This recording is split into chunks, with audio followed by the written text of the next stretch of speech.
அப்ப அந்த mister and Mrs perfect உண்மையிலேயே ஒர்த். நரம்பு தளர்ச்சியிலிருந்து விடுபட்டு உடம்பு ஒரு புது வீரியம் பெற மா நேச்சுரல்ஸோட மிஸ்டர் பர்ஃபெக்ட யூஸ் பண்ணுங்க. வணக்கம், கே பாலகிருஷ்ணன் பேசுகிறேன். இன்றைக்கு சர்வதேச செய்திகளை நம்ம கொஞ்சம் பார்க்கலாம். அமெரிக்கா ஈரான் இடையே அந்த 2026 ஜூன் இந்த மாதத்தில் ஒரு புரிந்துணர்வு ஒப்பந்தத்தை டிஜிட்டலாக கையெழுத்திட்டிருக்கிறாங்க. டிஜிட்டலாகன்னு சொன்னால் நேரில் பார்க்காம இவர் ஒரு இடத்துல உட்காந்துக்கிட்டு, ஈரான் அதிபர் ஒரு இடத்துல உட்காந்துக்கிட்டு இந்த இதுலேயே கையெழுத்து போட்டிருக்காங்க. டிஜிட்டலாக கையெழுத்து போட்டிருக்காங்க அப்படின்னு சொல்லிட்டு. அதாவது இதை விட இது ஒரு இறுதி ஒப்பந்தம் அல்ல, ஒரு மெமோரண்டம் ஆஃப் அண்டர்ஸ்டாண்டிங் அப்படின்னு சொல்கிறாங்க. புரிந்துணர்வு ஒப்பந்தம். இது 60 நாட்களுக்குள்ள இது விரிவான ஒப்பந்தத்தை உருவாக்குவதற்கான ஒரு இடைக்கால ஒரு அரேஞ்ச்மெண்ட்டு. 60 நாளைக்கு வரைக்கும் இது ஒரு இடைக்கால அரேஞ்ச்மெண்ட்டு எப்படி போகுதுன்னு பார்க்கலாம் அப்படின்னு சொல்லக்கூடிய ஒரு கட்டமைப்பு. அதில் முக்கியமான அம்சங்கள் என்னன்னு சொன்னால் அது நீங்கள் பார்க்கணும். அதை பற்றி தான் நம்ம டிஸ்கஷன் முக்கியமாக இருக்குது. உடனடி நிரந்தர மற்றும் நிரந்தரமான போர் நிறுத்தம். அமெரிக்கா, ஈரான் மற்றும் அவர்களது கூட்டாளிகள் அனைத்து முனைகளிலும் போரை நிறுத்த வேண்டும். எல்லா முனைகளும், அமெரிக்கா கூட்டாளியும் சரி, ஈரான் கூட்டாளியும் சரி. ஈரான் கூட்டாளி யார்? இந்த ஹிஸ்புல்லா, ஹவுதி, இந்த மாதிரி அமைப்புகள். இது எல்லாமே நிறுத்தணும். அமெரிக்காவுடைய கூட்டாளி, ஒரே கூட்டாளி அங்கே இருக்கக்கூடிய இஸ்ரேல். அப்புறம் யுஏஇ, யுனைடெட் அரப் எமிரேட்ஸை கூட நம்ம சொல்லிக்கலாம். இவர்களை தான் நிறுத்தணும் அப்படின்னு சொல்லிட்டு. அப்புறம் 2வது பாயிண்ட்டு, பரஸ்பர இறையாண்மை. ஒரு நாட்டிற்கு ஒரு நாடான சுதந்திர இறையாண்மை ஒத்துக்கொள்ளல், மதித்தல்.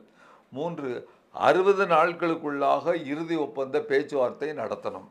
4, அமெரிக்க கடற்படை அது சுற்றி வச்சுருக்காங்க இல்லையா, அந்த கடற்படை முற்றுகையை அமெரிக்கா நீக்க வேண்டும். 5, ஹோர்முஸ் நீர்நிலையை திறக்க வேண்டும். இது யார்? வணிக கப்பல்கள் பாதுகாப்பாக செல்ல ஈரான் ஏற்பாடு செய்யும். அது அவங்களுடைய பொறுப்பு. 6வது பாயிண்ட்டு, ஈரான் எண்ணெய் ஏற்றுமதிக்கு அனுமதி. ஈரான் உலக நாடுகளுக்கு எண்ணெய் ஏற்றுமதி செய்து கொள்ளலாம்ட்டு அமெரிக்கா அதை சுடமாட்டேன் அப்படின்ட்டு அவங்க அனுமதி அளிக்கிறாங்க.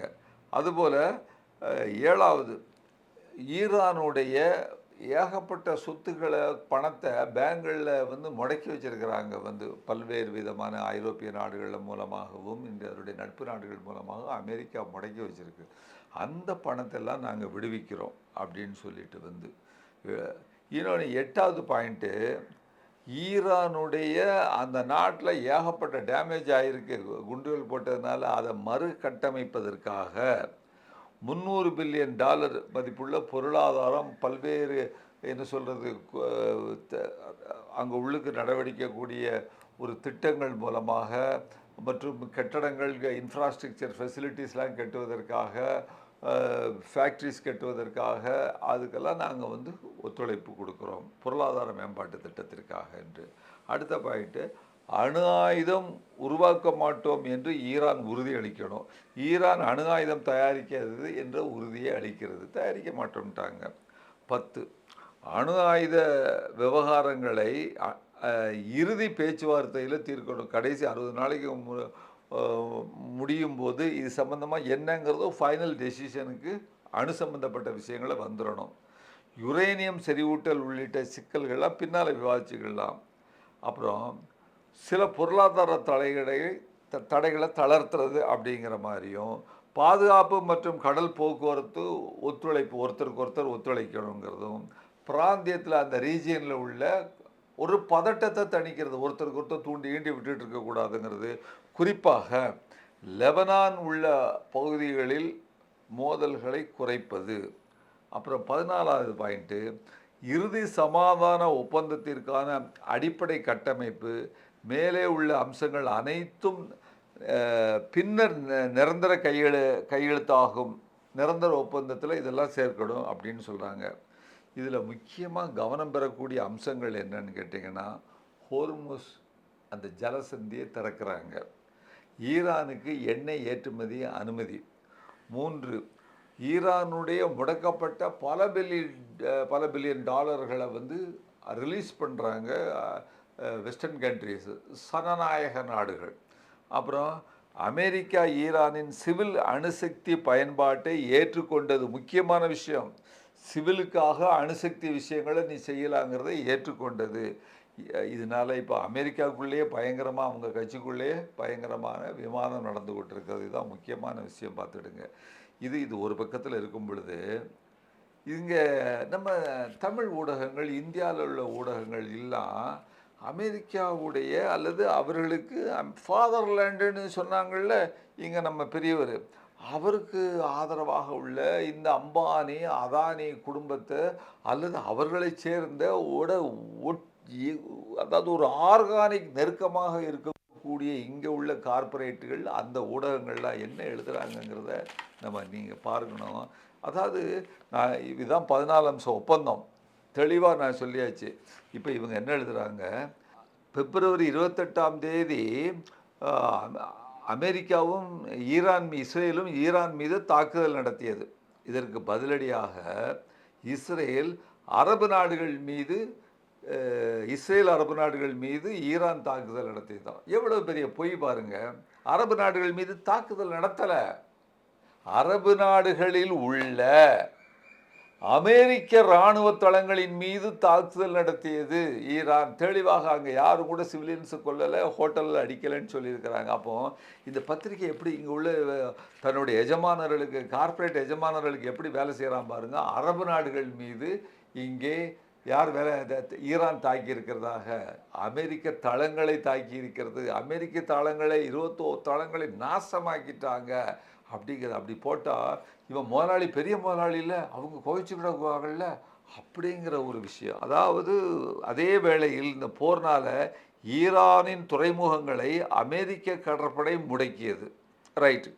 இதனால் ஈரானுக்கு சரக்கு, கச்சா எண்ணெய் கப்பல்கள் செல்வது கடுமையாக பாதிக்கப்பட்டது, உண்மை அப்படின்னு சொல்லிட்டு, அதனால மட்டுமில்லை, உலகம் முழுவதும் கடுமையான நெருக்கடி ஏற்பட்டது, பொருளாதார நெருக்கடி, கச்சா எண்ணெய் விலை உயர்வு. அமெரிக்கா மிக பெருமளவு பாதிக்கப்பட்டிருக்கிறது. அது பின்னால் பாரேன். அப்போ இதனால எல்லாம் தான் அமெரிக்கா இதை ஒப்பந்தம் வேணும்ன்ட்டு அமெரிக்கா தான் ஆளாக அலைஞ்சிக்கிட்டு இருந்தாங்க. ஈரானை பொறுத்த வரைக்கும் 40 ஆண்டுகள் அவர்கள் முடக்கி வச்சிருந்தாங்க. அதில் ரொட்டியும் சாதாரணமான ஒரு பாலையும் குடிச்சுக்கிட்டு உயிரோடு வாழ்ந்த அந்த மக்கள் இன்னும் சில ஆண்டுகள் வாழ்வதற்கு அவர்கள் தயாராக இருந்தார்கள். அதுதான் முக்கியம். ஒரு 3000 ஆண்டு 4000 ஆண்டு சிவிலைசேஷன், அது சாதாரண ஒரு நாடல்ல. இப்போ இவன் எப்படி எழுதுறான் பாருங்க. இந்த தமிழ் ஊடகங்கள் அதாவது எவ்வளவு ஒரு மோசமான நம்ம மக்களுக்கு கருத்து கொண்டு வராங்க பாருங்க. அப்புறம் ட்ரம்ப் எச்சரிக்கை விட்டுருக்காராம். என்ன எச்சரிக்கைன்னா, இந்த புரிந்துணர்வு ஒப்பந்தம் இது எனக்கு பிடிக்கவில்லை என்றால் மீண்டும் அவர்களை நோக்கி சுடுவதற்கும் குண்டுகளை வீசுவதற்கும் நாங்கள் திருப்பி சொல்லுவோம்ங்கிறான். நீதானப்பா வேணும்னு சொல்லிட்டு வந்த, இன்றைக்கு எந்த அளவுக்கு நீ வேணும்னு வந்தேன்னு சொன்னா, உன்னுடைய நெருங்கிய கூட்டாளியான இஸ்ரேல் அவன் இதில் முடியாதுங்கிறான். அவன் ஈரானை காலி பண்ணணுங்கிறான், ஈரானுடைய அந்த பலத்தை குறைக்கணுங்கிறான், கையை ஒடிக்கணுங்கிறான். ஆனால் உனக்கு இன்றைக்கு ஏற்பட்டிருக்கக்கூடிய அந்த நெருக்கடியினால் ஈரானை ஷட்டப் அப்படின்னு சொல்லக்கூடிய அளவிற்கு நீ அவனை கைவிட்டுட்டு இந்த ஒப்பந்தத்திற்கு நீ வந்திருக்க. அதனால் நீ எப்போ பார்த்தாலும் இந்த ட்ரம்ப்பை பற்றி காலையில் 7 மணிக்கு ஒன்று, 8 மணிக்கு ஒன்று, 9 மணிக்கு ஒன்று இப்படி பேசுகிறத வழக்கமாக இருந்திருக்காரு. நம்ம நாடும் பாகிஸ்தானும் அந்த யுத்தம் நடக்கும்போது கூட அவர் என்ன சொன்னார், நம்மால் சொல்கிறதுக்கு முன்னால் நான் போரை நிறுத்தினேன்னு 20 தடவைக்கு மேலே சொன்னார். நமக்கே உள்ள அனுபவம். நம்ம வெளியுறவு அமைச்சகம் ஈன குரல் அப்படிலாம் இல்லைங்கன்னு சொன்னாங்க. அப்போது இப்படி தான் அவர்களுடைய கேரக்டர், அதை நம்ம புரிஞ்சுக்கணும். அதே மாதிரி இதில் இன்னொரு செய்தி பாருங்கள். இதில் ரொம்ப டிப்ளமேட்டிக்காக ஒரு ராஜதந்திர ரீதியில் நடந்து கொண்டது பாகிஸ்தானுங்க. 2 நாடு அமெரிக்காவுக்கும் ஈரானுக்கும் இடையில் ஒரு மாதிரி ஒரு இது பண்ணி இங்கேயும் பேச்சுவார்த்தைக்கு கூப்பிட்டு இந்த ஒப்பந்தத்துக்கு பேரே என்ன சொல்கிறாங்கன்னா, இஸ்லாமாபாத் புரிந்துணர்வு ஒப்பந்தம் என்று அழைக்கப்படும் இந்த அமைதி ஒப்பந்தம். இது பாகிஸ்தானின் புதிதாக பெற்ற பிராந்திய அந்தஸ்தை உலக அளவில் இது கொண்டு சென்றிருக்கிறது. நம்முடைய வெளியுறவு கொள்கைக்கு மிகப்பெரிய அடிங்க. இதை தான் காங்கிரஸ் கட்சியினுடைய ஜெய்ராம் ரமேஷ் அவருடைய எக்ஸ்தலத்தில் குறிப்பிட்டிருக்காருங்கிற சொல்லும் பொழுது இப்படியான நமக்கு இது ஒரு பெரிய அடிங்கிறத நம்ம இதை பார்த்துக்கணும். அப்புறம் அங்கே அவர் என்ன சொல்லியிருக்கிறாருங்கிறத அவர் எக்ஸ்தலத்தில் போட்டிருக்காரு. அவர் பேசியிருக்கிறாரு. ட்ரம்ப், நாம் ஈரானுடன் இந்த ஒப்பந்தத்தில் கையெழுத்திடவில்லை என்றால் நமக்கு எண்ணெய் கிடைக்காமல் போயிருக்கும். ஒரு நாளைக்கு 600 அல்லது 700 மில்லியன் டாலர்களை இழந்திருப்போம். 4 வாரங்களில் நமது கையிருப்பு முழுவதும் தீர்ந்திருக்கும். அணு ஆயுத விவகாரத்தில் நாங்கள் கடுமையாக செயல்பட்டோம். ஈரானுடைய மின்சாரத்திற்காக அவன் அணுசக்தி வச்சுக்கிட்டு தானே, அவன் மின்சாரத்துக்கு தான் அப்படி போனால் போகுதுன்ட்டு.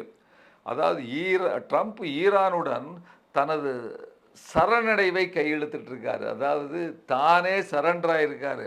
நீங்கள் ஆரம்பத்தில் யோசிச்சு பாருங்க. இதை முதல்ல பிப்ரவரி 28ஆம் தேதி குண்டு போடும்போது என்ன சொல்லி குண்டு போட்டாங்க?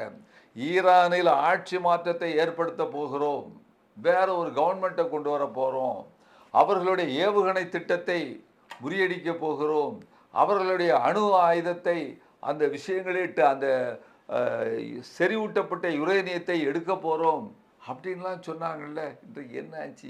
எதுவுமே நடக்கலை பாருங்க. இன்றைக்கு அதாவது ட்ரம்ப்னு சொல்கிறத விட அமெரிக்க அரசு ஒரு மிகப்பெரிய அவமானத்திற்கு வந்திருக்கிறது தான் அவருடைய பேச்சில் இருந்து. இது வியட்நாம் போருக்கு பிறகு அமெரிக்காவிற்கு ஏற்பட்ட மிகப்பெரிய அவமானம். வியட்நாமில் துண்டை காணோம் துணியை காணோம்னு சொல்லிட்டு கடைசியில் உள்ள அமெரிக்க ஜெனரல் ஹெலிகாப்டரில் ஏறி ஓடினாங்க. இது வியட்நாமில் நடந்தது. அதற்கு பின்னால் இது மிகப்பெரிய ஒரு அவமானமாக இன்றைக்கு ஏற்பட்டிருக்கு. இன்றைக்கு 300 பில்லியன் டாலரை கொடுத்ததாக சொல்கிறான். 300 பில்லியன் டாலர் அவனுடைய சொத்தை முடக்கி வச்சிருக்கிறத கொடுக்குறாங்க.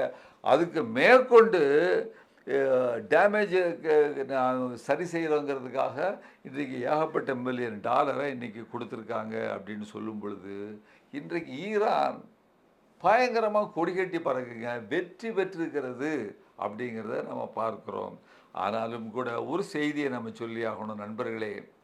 என்ன செய்தின்னா, ஈரான் வெற்றி பெற்றதாக இருக்கட்டும், அமெரிக்கா தோல்வி அடைந்தாலும், இந்த யுத்தத்தில் லட்சக்கணக்கான ஏற்கனவே காசாவிலிருந்து மக்கள் இறந்திருக்கிறார்கள். எத்தனை குழந்தைகள் இறந்திருக்கிறார்கள்.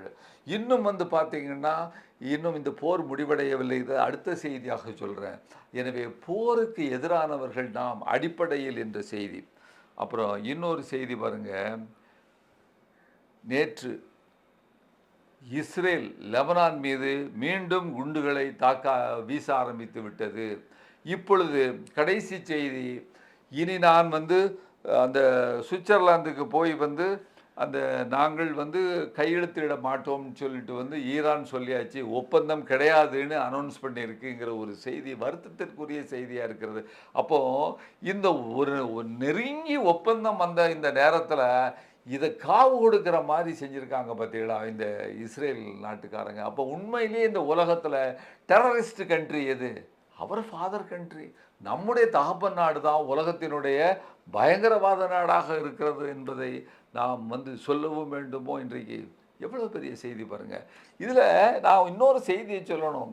இன்றைக்கு ஈரான் உலகக்கோப்பை கால்பந்தாட்ட அந்த விளையாடும் பொழுது அந்த மக்கள் அங்கே இருந்து எல்லா மக்களும் இன்றைக்கு கேன்ட்டு ஈரான் ஈரான் ஈரான்னு சொல்கிறாங்க. ஈரான் நாட்டு மக்கள் எல்லாம் அவ்வளோ பேர் வந்திருக்க முடியாது. இப்போ உலகத்தில் உள்ள எல்லா நாட்டு மக்களும் ஆதரவாளர்களும் ஈரானுக்கு நிற்கிறார்கள், ஆதரவாக நிற்கிறார்கள் என்ற செய்தி. இன்னொரு செய்தி பாருங்க. ஒரு சர்வதேச ஆய்வில் 98.55% மேலே இஸ்ரேல் மீது மக்கள் வெறுப்படைந்து போயிருக்கிறார்கள் என்ற ஒரு செய்தி நமக்கு கிடைத்திருக்கிறது. அப்புறம் இன்னொரு செய்தி, யூகே யுனைடெட் கிங்டம், அதாவது நம்ம பழைய எசமா கிழக்கிந்திய கம்பெனி, நம்முடைய பிரிட்டன் அரசாங்கம்னு சொல்லுவோம் இல்லையா, அவங்க என்ன சொல்லியிருக்கிறாங்கன்னா, காசாவிலும் லெபனானிலும் நடந்த படுகொலை, இஸ்ரேல் செய்த அந்த படுகொலையின் காரணமாக அந்த இஸ்ரேல் உடனான அனைத்து ராஜதந்திர உறவுகளையும் நாங்கள் துண்டித்து கொள்ள போகிறோம் என்று அறிவித்திருக்கிறது. துண்டித்த பிறகு நம்ம பார்க்கலாம். ஏன்னா இந்த மேற்கத்திய நாடுகள் எல்லாமே பார்த்தீங்கன்னா, நான் தான் இதை சொல்கிறேன், ஆனாலும் இதையும் நான் உங்களுக்கு சொல்கிறேன். நேற்று ஒன்று சொல்கிறான், இன்னைக்கு ஒன்று சொல்கிறான், நாளைக்கு ஒன்று சொல்கிறான். இவர்களை நம்பவே முடியாத அளவில் இருக்குங்கிற செய்தியுடன் இன்றைய செய்தியை இத்துடன் முடித்துக் கொள்கிறேன். நன்றி, வணக்கம். ஊடகம் கார்ப்பரேட் அரசியல்வாதிகளின் கைப்பாவையாக அடிமைகளாக இருந்தது போதும். இனி சாட்டை எடுத்து சுழற்றும் நேரம் வந்துவிட்டது. ஊடகம் பொதுமக்களாகிய உங்களுக்காக உங்களாலேயே இயக்கப்பட வேண்டும். ஊடக சுதந்திரத்திற்காக உங்களின் பங்களிப்பை இன்றே அளித்திடுங்கள்.